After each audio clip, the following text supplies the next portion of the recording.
Hi there, my friend, and welcome back to another episode of CEO Soapbox podcast. I am your host, Neda, and hope you had a wonderful week. So today I want to talk about income diversification.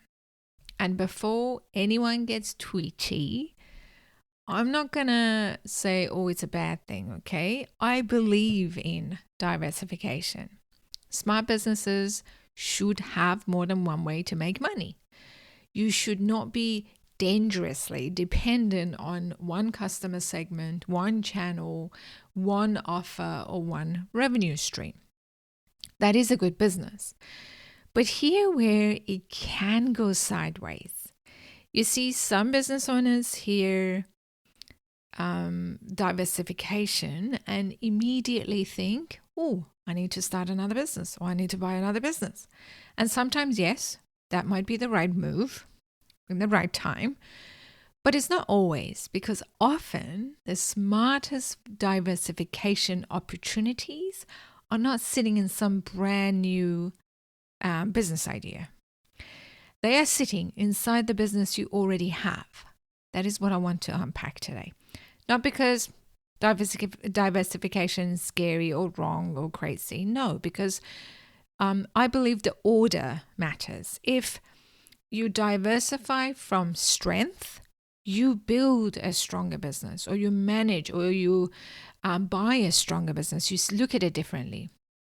If you diversify too early, before the current business have been properly developed, you can end up with more moving parts, more pressure, more confusion, and more tabs open in your brain. And honestly, most of us already have enough tabs open. You see, there's life happens, children, everything else. Yeah.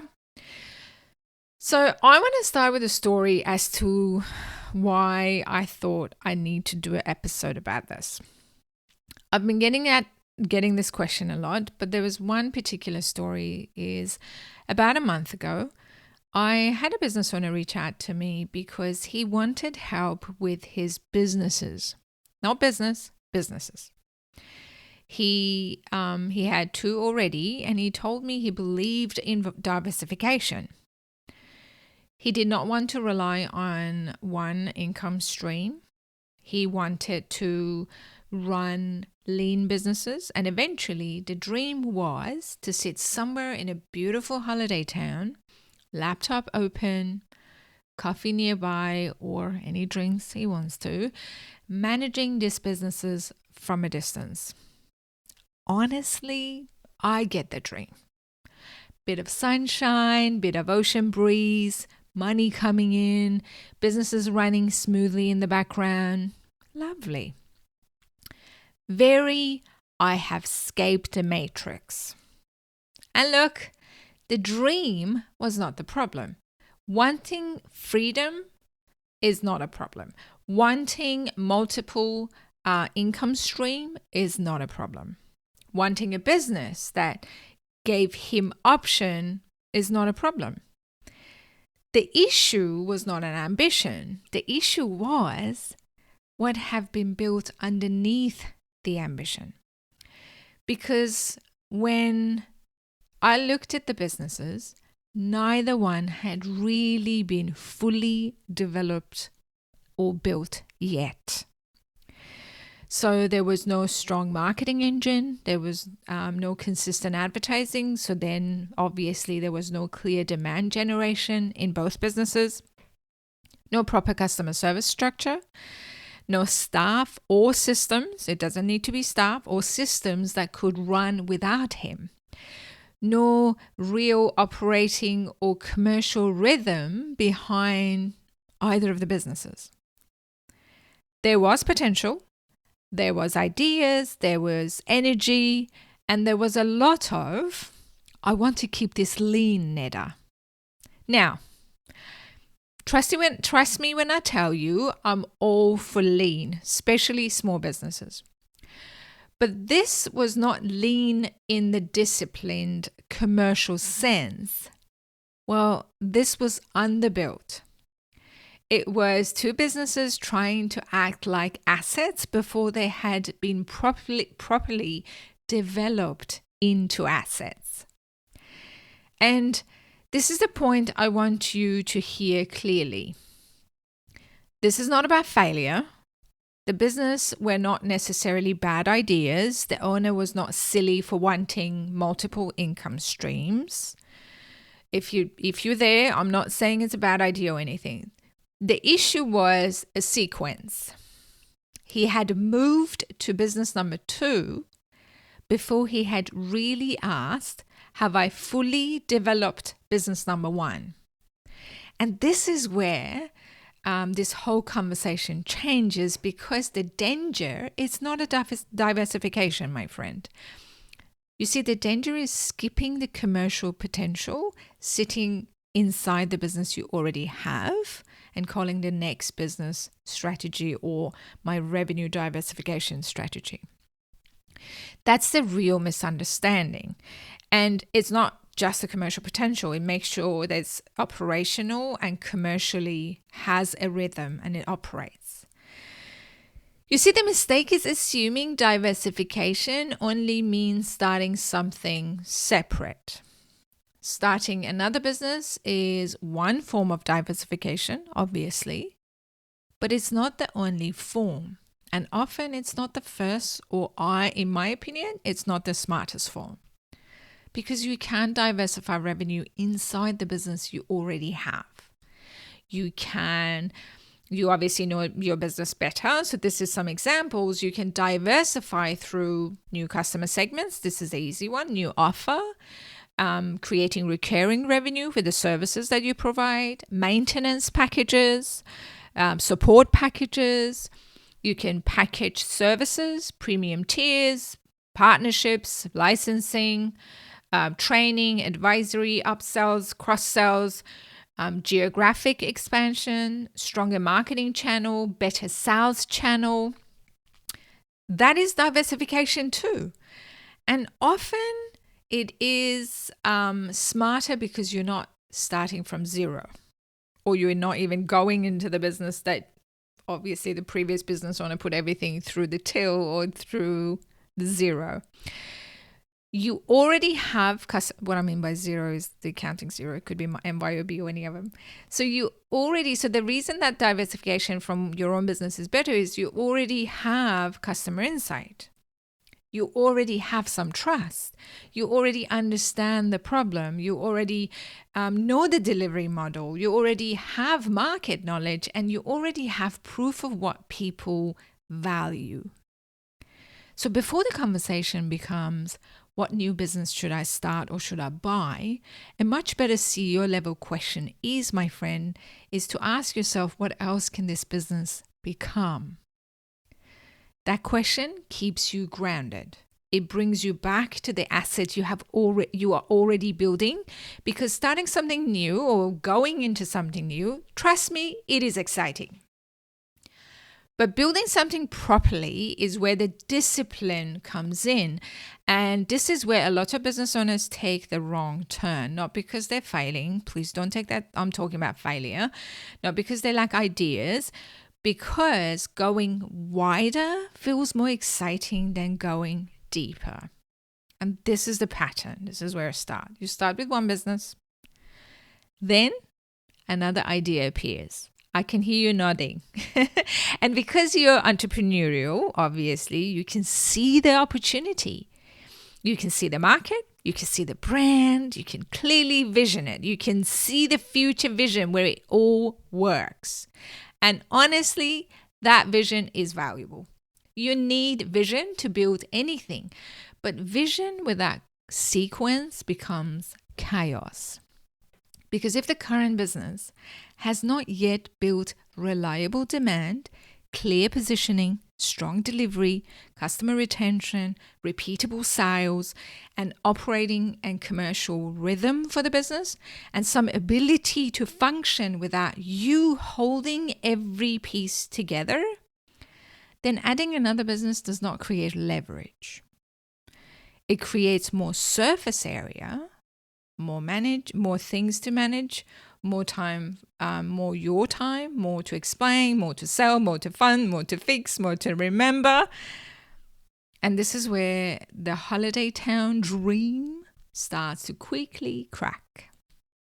Not because the dream is wrong, but because the structure underneath, it cannot hold the dream yet. You cannot build freedom on top of businesses that still need you to manually push everything forward. You see, my friend, that's not a portfolio. Like coming to me and say, oh, I built a portfolio of businesses. That's a collection of jobs wearing different hats. And somehow you're employed by all of these jobs you created. Worst boss ever, by the way. Very demanding, no boundaries, terrible at approving leave. And this is where lean usually enters a chat. Because most business owners do not say, I am underbuilding the business. Of course they don't. They say something much more respectable. They say, well, I am keeping my business lean, Neda. Just to be clear, I want it lean. And listen, the lean is good. A lean business is disciplined with money, and small businesses and medium businesses, you must be building disciplined business with money. It avoids waste. It watches margin. It makes smart decisions. It takes calculated risk. It does not throw money at random tactics because someone online said you need to be everywhere. I was nearly about to say someone on internet said, which makes me 200 years old. Anyway, moving on. But there is a big difference between running lean and running starved businesses. A lean business spends wisely. A starved business avoids spending on the things that create growth. And this is where a lot of business owners and CEOs and entrepreneurs, you can accidentally bullshit yourself a little. You say, we are running lean, but what that can sometimes mean in my experience of working and doing this for the past 30 years, what it means, we do not want to invest in marketing. We do not want to build sales process. We do not want to hire support. We do not want to create systems. We do not want to improve customer service. We do not want to fund the boring things that makes the business work. However, though, we would like the business to work and generate lots of profit. Lovely, bold, a little magical and illusional. But it's not a strategy, my friend, because building a strong business costs money. Marketing costs money. Sales capability costs money. Systems for the best business cost money. Good people to build a great business cost money. Customer experience to build a great business costs money. Deliver quality service costs money. Now, that doesn't mean you throw money around like a drunk uncle at Christmas party. Please don't. You should be commercially disciplined. But avoiding investment is not the same as being lean. Because when you do not invest, concentrate on the word, invest in marketing, not enough of the right people know you exist. When you do not invest in sales or sales capability, interest does not reliably turns into revenue. When you do not invest in systems in the business, everything sits in your head and in the mess. When you do not invest in people, in the right people, every issue lands back on your desk. And you know the feeling? I'll do it myself. And when all of that is true, the business does not become lean. It just becomes dependent. Dependent on you to push it, to sell it, to explain it, to fix it. Now imagine having 2 or 3 businesses built that way. I know, right? That's not diversification. That is a founder dependency with multiple different logos. And that's not the road to freedom. That's how you build yourself a busier cage. So if you're listening to this and thinking, okay, I get it, Neda. I still want a diversification though, but I do not want a busier cage, or I do not want 3 or 4 jobs. Good. Okay, this is exactly the right place to be, because the answer is not to shrink your ambition. I do not want you to shrink ambition. I love business owners who are ambitious. The answer is, though, to ask a better question before you expand. So, if you're there, before you start another business, buy another business, I want you to ask this: have I exhausted the diversification potential inside this business first? This question, my friend, changes everything. And that's what I offered to this business owner. I want you to go, sit down and ask this question, because it forces you to look at the business in front of you before you run towards the next thing. And not through the lens of disappointment, oh, it's not doing anything. That's not what we want. Not through the lens of, is this business failing? It's not giving me what I want. No, that's not what we're talking about here. We're talking about potential. We are asking, what have we not fully built yet? Have you fully developed your offer? Or what else can you offer? Have you properly positioned your business? Have you built a consistent marketing engine that it brings consistent flow of leads through? Have you created the repeatable sales process? Have you looked at recurring revenue if your business allows? Have you created premium or packaged option? Have you considered adjacent services? Have you built customer retention properly? This is important. Have you strengthened your delivery? Have you improved your customer service? Have you built support systems? Have you created a proper operating or commercial rhythm for your business? Have you explored new segments, new channel, partnerships, or market? Because if you have not, the next business might not be the smartest form of diversification yet. It might simply be skipping over the work still available in your current one. And this is where business owners and CEOs need to be honest. Sometimes the business in front of you still has plenty of room. But because that room is not shiny or new, it gets ignored. The new idea feels exciting. The current business feels like work. But the current business might still have unused commercial muscle sitting there. You just have to build it. And I know build a current business properly sounds a bit boring, but let's make it practical. What does diversification inside the business you already have actually look like? So I'm going to help you with that. If you run a service business, diversification might not mean starting a second company. It might mean adding a maintenance model, a support package, premium service tier, a fixed scope diagnostic, or a recurring advisory offer. That is the diversification. Trust me, my friend, you can do this. You can you can use what you have and expand. You are creating another revenue stream. You are building from a business you already understand. And we talked about this. You know the market, you've got customers, there's trust, you understand everything else. If you run a project-based business, diversification might mean creating revenue after the project finished. You see, because a lot of businesses are obsessed with winning the next job, but they leave money sitting on the table after delivery. This is where you can learn from big businesses. They do the hard work and you can learn from them. A lot of big businesses, they want the project come in because they know they can sell the service and there's a recurring money comes in. So the question becomes, what happens after the project? Could there be ongoing support? Could there be ongoing training, monitoring, maintenance, reviews, optimization, a yearly checkup? Something that keeps helping the customer and creates a more stable revenue base for you and your business. And trust me, they've already worked with you. It's cheaper to keep your current client. We all know that, right? To bring a new one in. This is not just good revenue. Yeah, it's better for the customers too. Because if you have already helped them once, you understand their world. Why disappear the second the invoice is paid? That's where the trust gets wasted.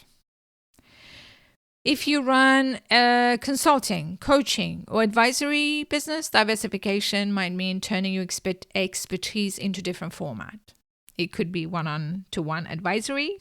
It could be moving to group programs, to workshops, diagnostics, retainers, templates, licensing, speaking, training, partnership, same expertise, different revenue model. That is a smart diversification. You're not running away from the core, you're building around the core. Okay, so if you sell products, diversification might mean new bundle, subscription, commercial accounts, wholesale channel, add-on services, partnership, or new customer segments. Again, not random, connected. The magic is in the connection, because the smartest diversification usually sits close to what you already know. Could be same customer, adjacent problem, existing trust, existing capability, existing brand, existing delivery knowledge. That is where the leverage lives, not in starting from zero every time. Starting from zero is expensive. Buying a brand new business, buying a business is expensive. And frankly, a bit rude, you know. Why make yourself do that if the business you already have still has growth sitting inside it? Your business is going to be very pissed off. But, okay, this is where I need to add a warning. Once you see all of those options, the answer is not to chase all of them. Please do not turn your business into the buffet situation. The next step is not more ideas. The next step is choosing the right one. That is where the CEO's decision filter comes in. So let's say you found some potential. I want you to go through these filters. So first filter is this new business actually necessary? Not interesting, not possible, not exciting. Is it necessary? What I mean is, could the same outcome be achieved by expanding the current business? Could this be an offer, a division, a product line, a channel, or a revenue stream inside what you already have? Because if you can, that may be the smarter move. Then the second filter. Have we earned the right to expand? This does not mean everything has to be perfect, but there should be enough strength in the current business to support the next layer. Excuse me. What I mean by that, clear market, clear offer, clear delivery system, clear numbers, clear customer value, some level of repeatability, and some level of rhythm. If the current business still needs you to carry every decision in your head, adding another layer is not a leverage, it just adds more weight to you. Now, third filter, are we using is existing advantage or starting from scratch again? I'm going to explain that to you. So this is a big one. You see, if the next move uses your current customers, knowledge, team, systems, brands, suppliers, channels, or expertise, then there may be leverage. However, though, if it requires a completely new market, new buyer segment, new offer, new delivery model, new brand, new team, new operation, new marketing engine, then be honest, this is not just a diversification. This is another startup. And startups are needy little buggers. They require time, money, because remember we said everything costs money to build a great business. It costs money. It requires attention. It requires feeding, nurturing, patience, and occasionally a small ecstacy. So do not call it passive income too early, okay? Fourth filter that I want you to ask. Will this reduce dependency or create more dependency? And I mean you, because that's the whole point. Diversification should reduce dependency. Dependency on you, on one customer, one channel, one offer, one market. But if the new business or the new revenue stream needs more of you, more decisions from you, more explaining from you, more fixing from you, more energy from you, then it might increase dependency and not reduce it. Ask this question and please be honest. The fifth filter, what is the operating rhythm behind it? What I mean by operating rhythm is the rhythm. When you listen to the melody, everything works well together. And that's what I mean, operating rhythm, that everything in business should be working well together. I know in the real business, there are going to be some stuff happens and there's people involved and systems and things break down. But the main thing is they're operating well together. This is where a lot of good ideas fall apart. Not because the ideas are bad, but because there is no rhythm behind it. There's no regular reviews. This is what I mean. There's no clear numbers. No one owns this. There no decisions right. No accountability. No weekly truth about what's working, what is not. And if there is no operating rhythm, the idea just floats around the business like a balloon at a sad party. Actually, the day after. There. But not doing much. So before you add another business or another revenue stream, ask, who owns it? How will we measure it? How often will we review it? What will tell us if it's working? What will tell us it needs changing? What decisions needs to be made on a regular basis? What resources does it need? Because diversification without rhythm becomes chaos. I love operating rhythm. And chaos is expensive in business. Even when you call it opportunity, my friend, even when you ring me and say, but it's an opportunity, still a chaos if no one owns it and there's no rhythm behind it. Once you have that filter, diversification becomes a lot less emotional. So you stop asking, what can we add? And you start asking, what should we build next based on the strength we already have? That's a big shift in business. And that's what smart diversification really looks like. Smart diversification is not about doing less ambitious things. I love the word ambition. It's about doing ambitious things in the right order. It starts with the business you already have. You build depth before breadth. You strengthen the core before adding complexity. You look for revenue stream close to your existing advantage. You create more value for the customers who already trust you. You build repeatable systems. You invest in the commercial engine. You create an operating rhythm that tells the truth. Then, when the current business is stronger, you have options. You might add a new offer. You might enter a new market. You might build a new channel. You might create a separate brand. You might even start another business, or you buy another business. But now you're not doing it because the new idea feels exciting and the current business feel like work. You're doing it because the next move makes commercial sense. That's the big difference. You're not escaping the current business. You're expanding from it. Big difference. And that's what I want you to walk away with. Not less ambition, better sequence. Not less diversification, smart diversification. Not less growth, but growth that business can actually hold. And that brings us back to the real point of this episode. This is not about having fewer options. It's about building option that actually makes the business stronger. So here's the CEO takeaway. Before you start another business, build the one you already have. Not because diversification is bad or scary or risky. No, because the strongest diversification often comes from a business that has been properly developed. If you have not explored the potential inside the current business, you may have leaving money, margin, trust, and growth on the table. You may not need another business yet. You may need a better offer, stronger channel, recurring model, premium tier, support package, better sales process, better rhythm. This is not less ambitious. Please don't get that. That's commercially smarter because real CEOs, real business owners do not just chase more. They build what can compound.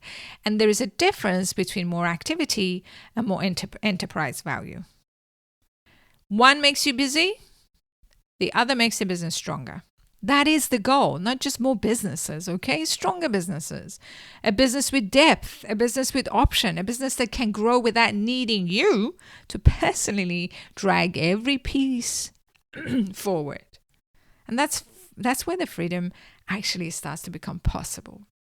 And now we can come back to where we started.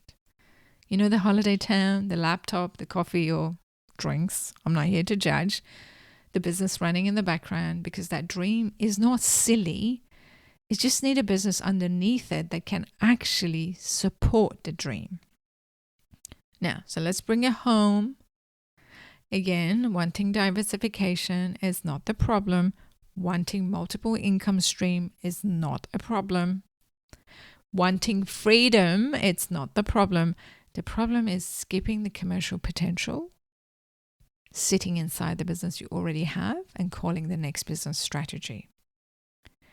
That's where the mess starts. So yes, diversify. Absolutely diversify.